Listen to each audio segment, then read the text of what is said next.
मेहनत का फल। एक जमाने की बात है। एक छोटे से गांव में रमेश नाम का एक गरीब किसान रहता था। रमेश बहुत ही मेहनती और ईमानदार था। उसके पास जमीन का एक छोटा सा टुकड़ा था, लेकिन वो जमीन बहुत पथरीली थी और उस पर खेती करना बहुत मुश्किल था। गांव के बाकी किसान रमेश को देखकर हंसते थे। वे कहते थे, रमेश, तुम इस बंजर जमीन पर क्यों अपना समय बर्बाद कर रहे हो? यहां कुछ नहीं उगने वाला। लेकिन रमेश ने कभी हार नहीं मानी। वो रोज सुबह सूरज उगने से पहले अपने खेत पर पहुंच जाता और शाम तक काम करता रहता। उसने एक एक करके पत्थर हटाए, जमीन को खोदा और उसमें खाद डाली।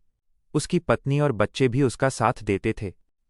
रमेश के पड़ोस में मोहन नाम का एक किसान रहता था, जिसकी जमीन बहुत उपजाऊ थी। मोहन कम काम करता था और ज्यादातर समय आराम करता था, क्योंकि उसे अपनी अच्छी जमीन पर भरोसा था। बरसात का मौसम आया। रमेश ने अपनी तैयार की हुई जमीन पर धान के बीज बो दिए। मोहन ने भी अपनी जमीन पर बीज बोए, लेकिन उसने जमीन को ठीक से तैयार नहीं किया था।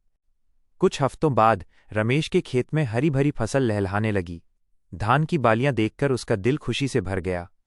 उसकी मेहनत रंग लाई थी। दूसरी तरफ मोहन की जमीन में सही से तैयारी न होने के कारण पानी भर गया और उसकी ज्यादातर फसल खराब हो गई। फसल कटाई के समय रमेश को अपने छोटे से खेत से भी बहुत अच्छी फसल मिली, जिससे वो अब अपने परिवार का पेट आराम से भर सकता था। मोहन को अपनी गलती का एहसास हुआ। वो रमेश के पास गया और बोला, भाई रमेश, आज मुझे समझ आया कि केवल अच्छी जमीन नहीं, बल्कि सच्ची मेहनत ही फल देती है। रमेश ने मुस्कुराकर कहा, मेहनत ही सबसे बड़ी पूंजी है मोहन। सीख, सच्ची लगन और मेहनत का फल हमेशा मीठा होता है। आपको ये कहानी कैसी लगी? क्या आप कोई और कहानी सुनना चाहेंगे?